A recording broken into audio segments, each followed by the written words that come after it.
미국은 흔들리고 있잖아요, 굉장히. 미국은 시간이 굉장히 없거든요. 이거 미국에다 하나 보내세요. 트럼프로서도 대성공을 할 수 있는 생각이거든요.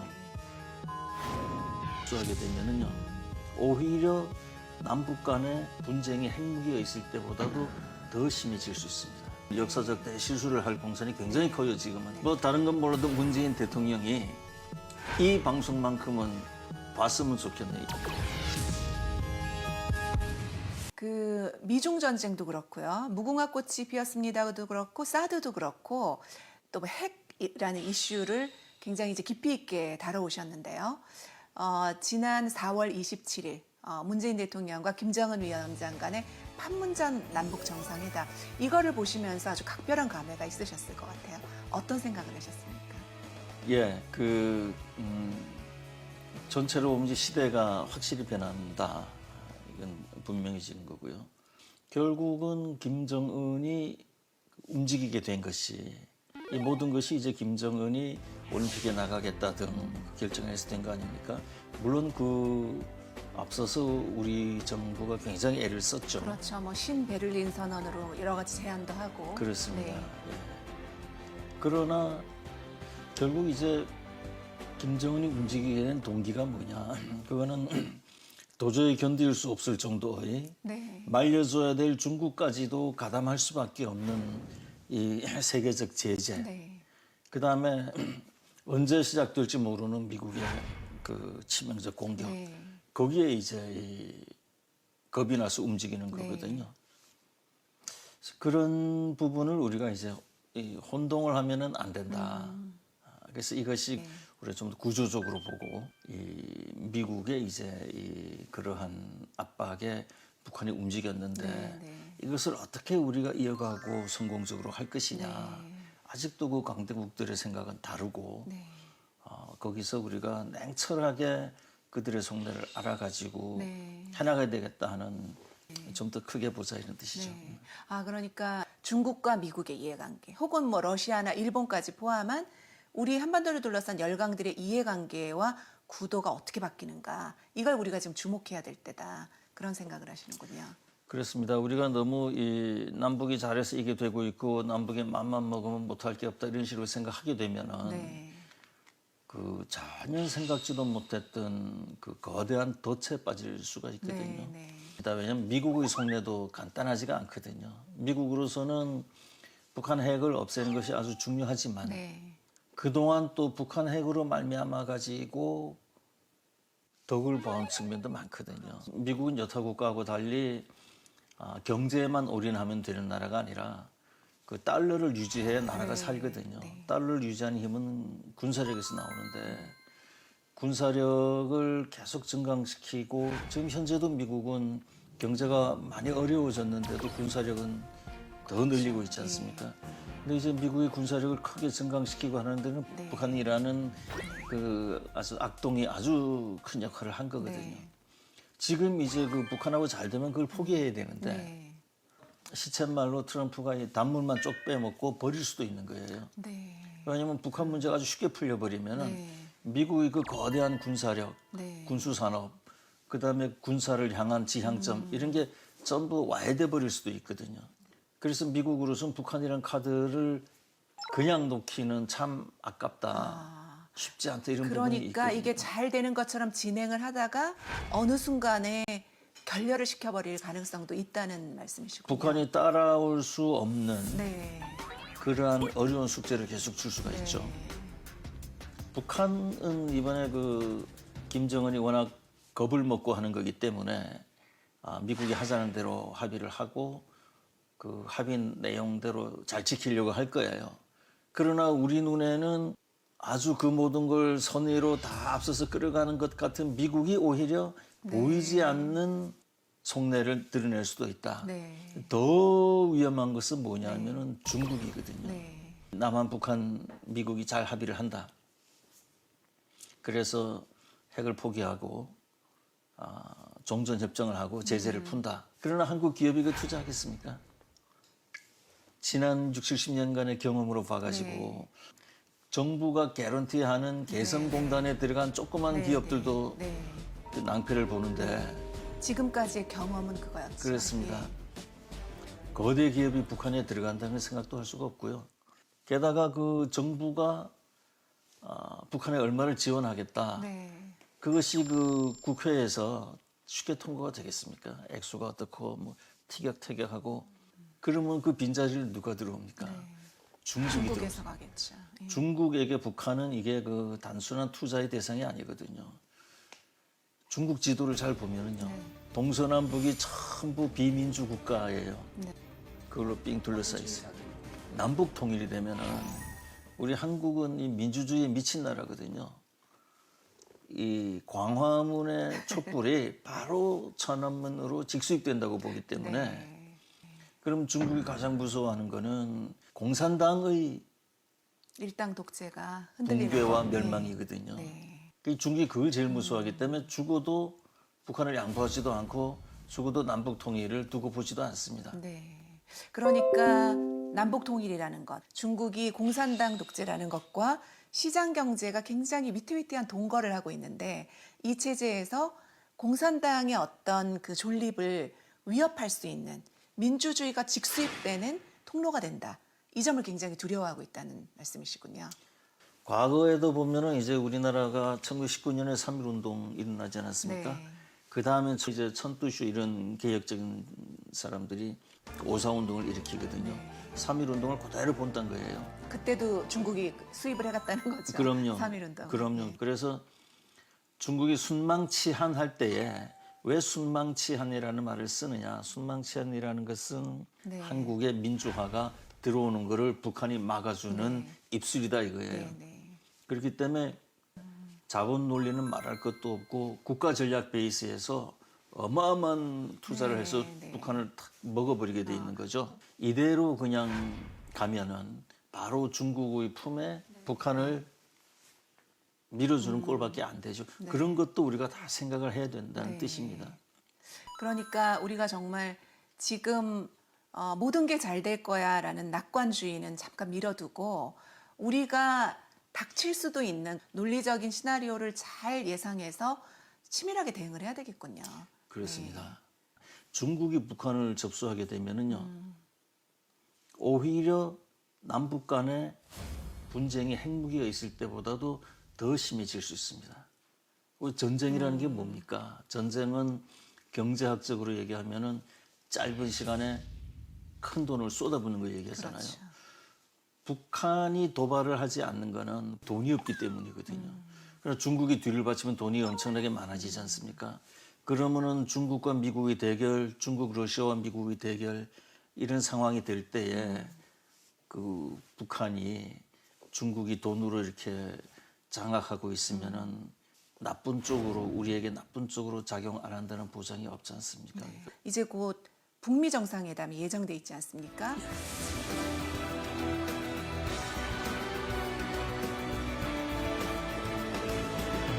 북미 정상회담에서 우리가 대한민국 정부 입장에서 유념하고 그 북미 정상회담의 패키지 안에 들어가도록 해야 될 것 이런 거 어떤 게 있다고 생각하십니까? 일단 트럼프의 머리를 꽝 때려줘야죠. 어떻게 해요? 이 사람은 기본적으로 정치인도 아니고 외교관도 아니거든요. 네, 그 비즈니스맨 출신이에요. 사업가 출신이죠. 예. 네, 이 사람 부동산 머리엔 투자. 돈밖에 없어요. 그러니까 전통적인 우방인 한국, 일본, 독일들을 다 너희도 도둑놈이다 이러는 거잖아요. 우리 미국 걸 다 훔쳐가서 너희가 네, 부자 네. 됐으니까 돈 내놔라 네. 이거거든요. 트럼프의.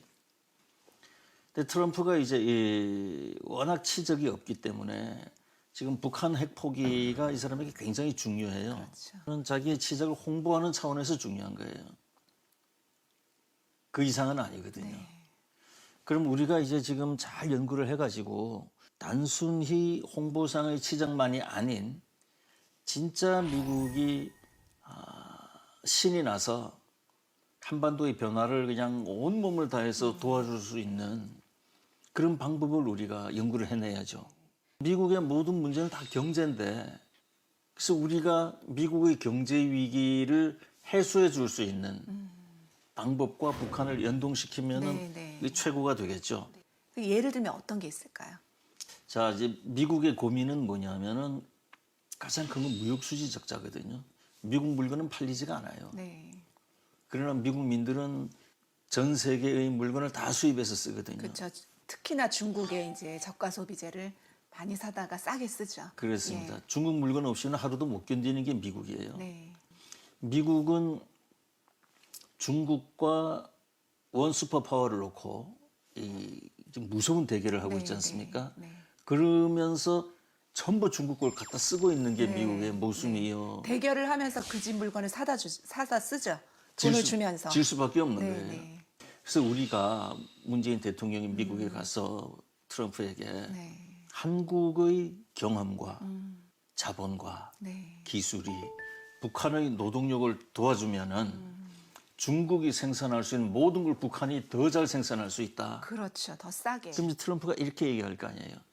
야, 중국이 도둑질 해가던 거를 너희 한반도가 도둑질 해가겠다는 거냐. 근데 우리는 달라요, 중국하고.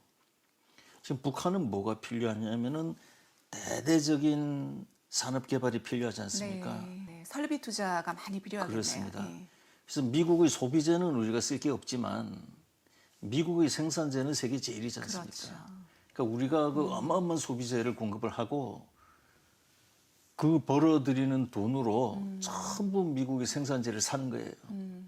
그러니까 단 한 푼도 네. 미국과의 무역에서 남긴 돈을 쓰질 않고 그걸 전부 미국의 생산재, 불도저라든지 네. 이 뭐 건설이라든지 뭐 하여튼 사들일 게 너무너무 많지 않습니까? 그게 트럼프 머리를 꽝 때려주면은 트럼프가 미 국민에게 했던 공약을 완수하게 되는 거예요. 네. 제조업도 살아나고요. 네, 네. 대중 적자도 완전히 없애고 미국이 북한에 뭘 해주면 되느냐. 무관세 조약만 체결해주면 되는 거 굉장히 간단하죠. 네. 그럼 미국 좋고 북한이 미국에 대해서 무제한 수출을 할 수 있는 조건이 되면은요. 아까 우리 한국 기업이 위험해서 안 올라간다 그러지 않았습니까? 네. 그러나 미국과 그런 길만 뚫리면은 이게 광속도로 올라가죠. 그렇죠. 이제 보장이 그러면 된 거니까. 순식간에 개성공단 1,000개 이상이 10,000개가 만들어지죠, 네, 북한에. 네, 네. 그렇게 해서 군사력까지 다 노동에 투입이 되게 되거든요. 네. 그럼 이제 진정한 자유가 오는 거예요. 북한과 평화협정을 체결하고 북한과 교역할 수 있는 상황이 된다는 것은 미국 경제에 이런 이익이 될 수 있다 하는 걸 우리가 한미정상회담에서 보여주고 그래서 이제 무관세 교역협정 같은 거를 맺도록 해서 그런 이제 미국의 경제적 이익이 북한 지대에서 관철될 수 있도록 그렇게 틀을 짜라. 그러면 그 다음부터는 이제 걱정할 필요가 하나도 없다고. 그럼요. 생각하시는군요. 그러면은 북한이 10년 그렇게 무제한 수출을 하면은요, 10년도 안 돼서 G20에 올라오거든요. 네. 그때 우리가 통일을 할 수 있는 게 생기는 거죠. 네. 이 지금 정부 당국자들이 생각하는 대로 이제 스텝 바이 스텝으로 하겠다, 단계적으로 하겠다. 이건 큰일 나는 거예요. 그건 중국에 그냥 매기는 거예요. 네. 그러니까 중국의 입장이라는 거는 절대로 북한의 붕괴나 이 남북 통일을 하면 안 된다 하는 건데 네, 그걸 네. 어떻게 만족을 시킵니까? 네. 우리 언론이나 당국자들이 모두를 만족시키는 걸 뭐 길을 찾겠다 그런 무책임한 말을 하면 안 돼요. 네. 그래서 이 핵폭의 로드맵은 어떻게 되는 게 가장 좋은가 하면은 김정은은 쓸데없는 자존심이다, 쓸데없는 시간 벌기다, 시간 낭비 이런 거 하지 말고 있는 그대로 100% 핵 신고를 하는 거예요. 100% 그냥 완벽하게 신고를 하고 네. 그 다음에 미국에게 검증을 시키는 거예요. 미국이 초스피드로 검증을 하고 검증이 끝나는 순간 제재 해제. 네. 그와 동시에 북미 무관세 협정, 아 경제를 먼저 하자 무관세 협정을 예. 북미 관세 면제 조약을 체결을 하는 그런 프로그램을 지금 네. 동시에 짜야지 네. 그걸 한 발 한 발 이거는 그 아주 무책임합니다. 그건 네. 무책임한 게 아니라 네. 북한을 중국 손에 집어넣고 통일하고 빠이빠이 하자는 뜻이에요. 이게 자칫하면은 이 제주는 곰들이 넘고 문재인이다, 김정은이다, 이 트럼프가 제주를 넘고 제주 돈은 왕서방이 챙기는 실제 네. 북한은 중국의 품으로 들이밀어버리는 역사적 대실수를 할 공산이 굉장히 커요 지금은. 네. 뭐 다른 건 몰라도 문재인 대통령이 이 방송만큼은 봤으면 좋겠네요. 이거 미국에다 하나 보내세요. 네. 트럼프로서도 대성공을 할 수 있는 네. 생각이거든요.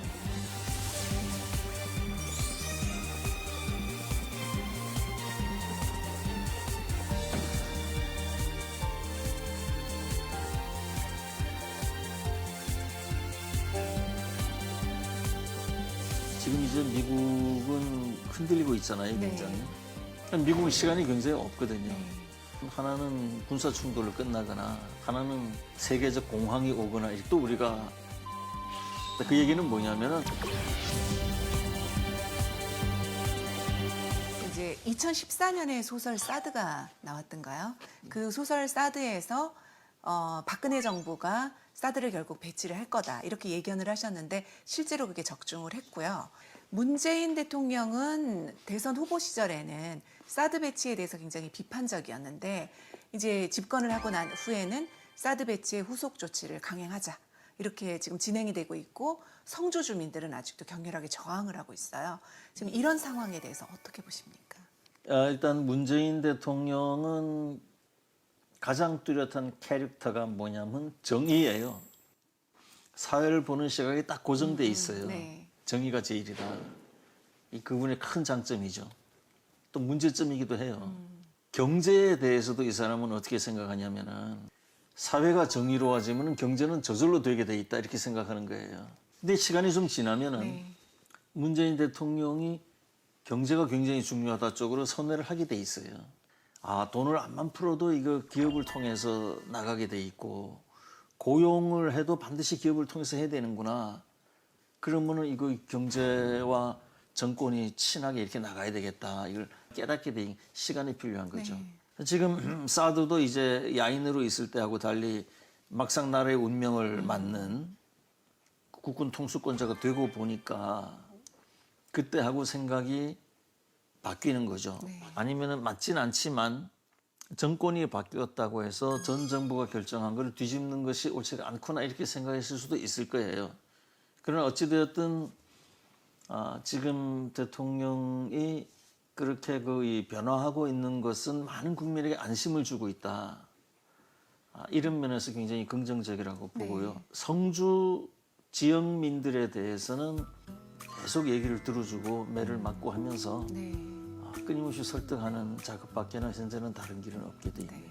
잘 할 거예요 아마 내 느낌으로는. 그 소설 미중 전쟁에 대해서 이제 어디서 얘기를 하시면서 북핵이라는 것은 미국이 중국과 전쟁을 벌이기 위한 도화선에 불과하다 이런 말씀을 하셨다고 들었는데 어떤 의미로 하신 말씀인지 궁금합니다.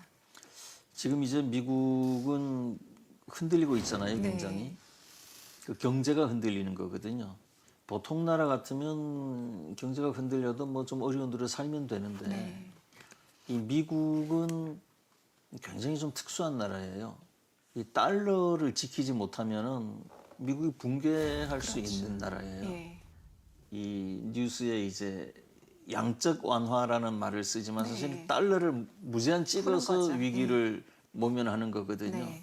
그럼 왜 그런가 하면은 석유를 비롯한 전 세계 주요 거래를 다 달러로만 하게 돼 있어요. 근데 그 슈퍼 강대국 지위를 잃으면 다른 통화를 할 수 있게 되면 미국은 그냥 붕괴한다고 보거든요. 네. 그래서 이 달러를 지키는 힘은 군사력입니다. 근데 지금 달러에 가장 큰 도전을 해오는 건 중국이거든요. 네. 그래서 미국은 중국하고 계속 무력 분쟁을 일으키려고 애를 많이 써와요. 네. 써오고 있어요. 네. 반대로 중국의 닥트리는 뭐냐 하면은 무슨 일이 있어도 미국하고 군사 충돌을 안 한다예요. 피하는 거죠. 자기네가 충분히 힘이 생길 때까지. 그렇습니다. 네. 엄청나게 지금 군사력을 키우고 있지 않습니까? 네. 그 군사력이 지금 모자라는 시간에는 러시아를 빌려오는 거죠. 그래서 중국이 작년 여름에도 보니까 러시아에다가 100억 불을 국영석유 회사에 투자한다는 명목으로 주던데요. 국영석유 회사에 투자할 게 뭐 있습니까? 그러니까 러시아에 그냥 주는 거예요. 네. 그렇게 해서 이제 러시아 군사력하고 이렇게 하는 거거든요. 예, 그러니까 결국은 이제 중국이 이 미국과 대등한 군사력을 갖는다, 싸울 수 있는 군사력을 갖는다가 이제 이 중국의 목표입니다. 네. 미국은 시간이 없는 거예요. 그 상호 확충 파괴, 서로 이제 공격 못하는 단계에 이르는 것을 상호 확충 파괴 단계라 그러는데요. 미국과 러시아는 그게 뒤에 있어요. 미국과 러시아는 서로 공격을 못해요. 서로 핵무기의 수준이 예. 그렇게 서로 이제 정말 공포의 균형을 확실하게 이뤘다는 그렇습니다. 거죠. 예. 미국은 시간이 굉장히 없거든요. 네. 또 지금 무역 전쟁도 하고 있지 않습니까? 미국은 그 군사 대결을 염두에 두고 무역 전쟁을 하고 있거든요. 이 북한은 중국이 물러설 수 없는 마지노 라인이에요. 북한이 한미일 동맹 수준으로 떨어지면은 중국이 민주화가 돼가지고 그 공산당이 다 멸망한다 이렇게 보기 때문에 북한은 끝까지 지키려고 하거든요. 그렇기 때문에 미국이 북한을 때리면은 중국이 개입을 안 할 수 없다. 예전의 입장은 뭐였냐면은 그 조중수호 조약이 있다. 그래서 북한이 공격당하면 우리가 당연히 개입한다. 자동 개입하는 거예요. 예. 옛날에는. 예. 그런데 이제 그걸 계속 부정하다가 최근에 와서는 미국이 때리는 것도 우리가 개입 안 하겠다. 그 얘기는 뭐냐면은 네. 개입함으로써 미중 전쟁 그렇습니다. 를 피하고 싶은 거군요. 바로 그거거든요. 네. 지금 그 정도까지 중국이 미국 걸 피하는 거예요. 그래서 우리가 이 북미 정상회담이 오히려 북한 쪽은 열심히 할 거예요. 네. 생명의 위협을 느끼는 김정은이 네. 아마 합의도 대단히 잘 돼. 미국이 네. 원하는 대로 합의할 테고요. 합의도 굉장히 성실히 지키려고 할 거예요. 오히려 미국 쪽의 고민이란 말이에요. 이 북한이라는 좋은 카드를 버려야 되느냐. 근데 미국은 사실은 그 다급해요. 이게 가끔씩 그 재정 적자 때문에 공무원 봉급을 못 주는 경우도 있는 거 보잖아요. 네. 무역 수지 적자는 더 심각해가지고요. 재정 적자와 무역 수지 적자 1년 그걸로 따지면은 조금 있으면 미국이 1년 예산 가지고 이자를 갚는 데에만 충당해야 될 정도로 그 문제가 무서워요. 하룻밤 자고 일어나면은 미국은 적자가 쌓이고 중국은 흑자가 쌓이거든요.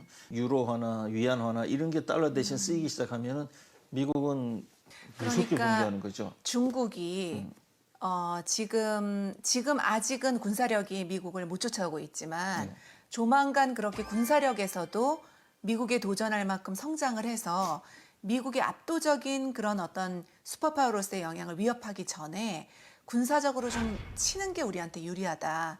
이렇게 미국이 생각하고 있다는 건가요? 시간이 없다고 보니 이제 시간이 좀 지나면은 중국하고 서로 공격 못하는 상태가 된다. 네, 그게 네. 몇 년 안 남았다. 그러니까 그 사이에 뭔가 이 군사적인 분쟁, 트러블, 충돌을 일으키고 싶다. 네. 이게 이제 미국의 속내라고 볼 수 있죠. 네. 근데 미국이 이제 그 이 중국을 공격을 하면 어떤 이득이 있냐면은 일단은 달러가 급상승을 합니다. 달러가 급상승하면은 미국 전체의 그 부가 엄청나게 많아지는 거죠. 또 하나는 이제 이 중국이 보유하고 있는 현금과 채권이 다 휴지 조각이 돼요. 전쟁하는 적국의 자국 화폐나 전쟁하는 적국이 가지고 있는 자국 화폐나 자국 채권은 무효화를 시킬 수 있거든요. 네. 세 번째는 아주 그 정밀한 타격을 통해 가지고 이 중국이 아주 그 급성장하는 중국이 앞으로 헤게모니를 잡을 수 있는 산업 시설을 어느 정도 타격을 한다. 할 수가 있겠죠. 네. 뭐 그 외에도 상당히 많이 있지만 네. 그래서 우리가 생각지 못하는 그런 이득이 굉장히 크기 때문에 네. 그 미국 내부에서는 그래서 미국이 자꾸 중국과 군사적인 트러블을 일으키려고 하는 거죠. 네. 근데 그게 이제 그냥 우리가 경제를 하는 사람들 입장에서 보면 미중 간의 전쟁이 벌어지는 것 자체가 세계 경제의 파국을 의미할 수가 있는데 모든 생산 활동이나 이런 거에 다 영향을 주니까 그러면 미국 기업이나 미국 국민 전체도 엄청난 데미지를 입을 거고 그런데 과연 전쟁을 하려고 할까? 이런 의문은 좀 낳는 것 같아요. 이제 그렇게 생각하는 사람들은 미국에게 조용히 역사의 뒤안길로 사라져라. 전쟁을 싫어하는 사람들이죠. 그 강 건너 불구경하듯 거의 모든 세계에는 그걸 원하죠. 네. 거의 모든 세계인은. 그런데 미국은 그러나 그거를 선택하지 않을 거다. 이번에 트럼프가 대통령 되는 거 보세요. 모든 세계인의 바람하고 거꾸로 되잖아요. 그렇죠. 다른 미국 깜짝 대통령들은 일본, 독일, 한국 너무 좋은 우방이다 말이지. 트럼프는 다르지 않습니까? 너희들은 도둑놈이다. 너희하고 우리하고 장사를 해가지고 너희가 이제까지 이렇게 많이 가져갔다. 너희가 그럼 우리를 착취해 먹는 기생충이냐? 네. 우리는 너희에게 당해야만 되느냐? 그러니까 뭘 하자 이거잖아요. 그게 트럼프로 대표되는 미국 사람들의 생각이에요. 실제 그걸 움직이는 사람들은 지금 자고 일어나면은 나라가 자꾸 힘들어지는데 그럼 이대로 역사의 뒤안길로 사라지는 걸 그 사람들이 원하겠어요? 그건 다른 문제죠. 네. 지난 2007년에 소설 킹메이커를 내셨는데 예. 거기에서 이제 BBK 사건을 다루셨는데요. 말하자면 그 사건의 주인공이라고 할 수 있는 이명박 전 대통령이 얼마 전에 이제 구속 되지 않았습니까? 예. 그런 그 구속 과정, 그렇게 전개되는 과정을 보면서 어떤 생각을 하셨습니까? 권력을 잃으면 비참해지는구나 하는 걸 느꼈죠. 네. 박근혜도 마찬가지죠. 예. 권력이라는 거는 국민이 준 너무나 신성한 거 아닙니까? 네. 그걸 그야말로 매일 아침 목욕 재개를 하면서 그 신성함을 새기고 내가 어떻게 하는 것이 가장 국민의 바람을 잘 이루어드리는 이걸 고민해야 되는데 이 사람들이 그걸 온갖 탐욕에 막 그 생각하기도 싫을 정도로 네. 그건 못 쓰는 거죠. 네. 권력 남용의 대가가 사필 규정으로 온 것이었다. 그렇게. 사필 규정. 네. 돈을 모으는 가장 좋은 방법이 그 땅을 사는 거거든요. 뭐 한두 번, 두세 번 정도는 할 수가 있겠지만 그 습관적으로 하게 되면은 일단 그게 돈이 없는 사람들 걸 착취하잖아요. 돈이 없는 사람은 돈을 못 버는데 자꾸 네. 집값 땅값이 올라가면은 네. 못 살게 되잖아요. 그보다 더 나쁜 거는 아무것도 모르는 꼬맹이들 거, 또 다음에 태어날 애들 거를 다 뺏어 먹는 거잖아요. 근데 그걸 제일 잘한 사람이 이명박 대통령이거든요. 그래. 저는 그 재미있는 에피소드가 있는데요. 제가 이제 MBC 방송국에 갔다가 엘리베이터를 타니까 이명박 대통령하고 그 똘마니 국회의원하고 둘이가 이제 타고 있어요. 네. 근데 이제 그 국회의원은 서로 알만한 대학 교수 출신이라 이제 악수를 나누고요. 네. 이 사람이 이명박 대통령 후보죠. 이명박 씨를 나한테 소개하려고 할 때 후보 시절에 예. 대통령 후보 시절에 네. 제가 이 고개를 탁 돌려버렸어요. 네. 그 불구 대천지 원수가 되는 네, 거죠. 네, 예. 네. 이게 엘리베이터가 8층에서 1층까지 내려갈 때 이제 그 엘리베이터 안의 그뭐 분위기라는 거는 뭐 어색함과 정말 냉랭함과 네. 이게 이제 엘리베이터가 지상에 도착해서 이제 다시 그 사람하고는 악수를 나누고 이명박은 또 보청도 안 하고 이제 네. 서로 딴 방향으로 갔거든요. 한 50발자국 걸어가니까 뭐가 뒤에서 구둣발 소리가 따다다다 하고 들려요. 그 딱 돌아보니까 그 이명박이 뛰어온 거예요. 네. 그러고는 김진명 선생님, 제가 이명박입니다 하고 고개를 90도로 턱 숙이는 거예요. 내가 이 사람이 대통령이구나. 그런 정도의 그게 있는 사람은 대통령이 되거든요. 현실에 엄청나게 강한 사람이에요. 이건 내가 배워야 될 점이구나 하고 생각했으니까요. 그래서 좋을 수가 있었는데 내가 이제 이게 좀 조사를 해보니까 아주 악질적 부동산 투기 전문가예요. 이명박 씨는 모든 재산이 다 1등에 다 들어가 있어요. 그래서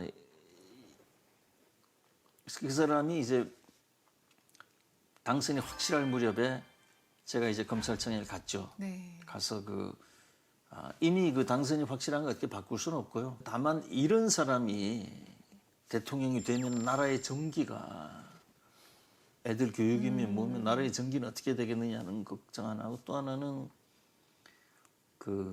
이렇게 일침을 가해야 되겠다 이런 생각이 있어서 검찰청에 가서 이제 저도 포토라인에 한번 섰었어요. 네. 검찰 진정을 했죠. 이 사람을 수사해가지고 그 부동산 투기 내역을 다 밝혀라. 네. 근데 이미 너무 당선이 가까워지니까요. 언론들이 다 축소 보도. 네, 네. 그 결과가 결국은 지금 우리 젊은 애들이 요즘 취직이 안 되는 사회잖아요. 취직이 안 되면은 사업도 하고 장사도 해야 되는데 이 땅값에 이 이 임대료에 집값에 예. 이 임대료에 애들을 다 죽이는 거잖아요. 뭘 할 기회가 그냥 박탈되는 거죠. 게다가 이제 조금 있으면은 그 애들 세대가 젊은 세대가 번 거의 정확히 반을 나이 든 세대한테 토해내야 돼요. 네. 그럼 나이 든 세대들이 다 차지하고 네. 젊은 세대 밥상까지 다 뺏어 먹고 그 다음에 걔들이 또 허리가 휘도록 또 젊은 세대의 숫자도 적잖아요. 그거는 사회가 지금 너무 많이 잘못됐거든요. 그거는 정치나 법률이나 이런 걸로 되는 게 아니에요. 운동이 일어나야 되거든요. 네. 그래서 이 우리 나이 든 사람들이 젊은 세대에게 빛을 줬다. 우리 일제시대의 국채보상운동, 네, 네. 이런 청채보상운동, 네. 우리 젊은 애들한테 해주자. 네. 걱정하지 말아라. 너 걱정 말고 애 낳아라. 그거를 뭘 지원을 얼마 하고 뭘 했는데 애들이 안 생깁니다. 이거는 너무 사회에 대한 이해가 천박한 공무원들의 얘기예요. 그게 아니라 마음을 열어줘야죠.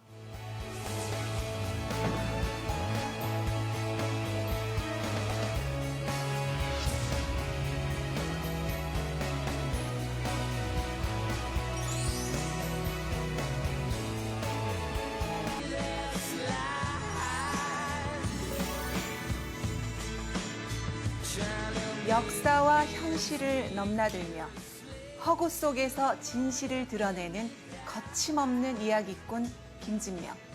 그의 이야기를 들으시면서 시대의 흐름에 주목해보는 시간 가지셨으면 좋겠습니다.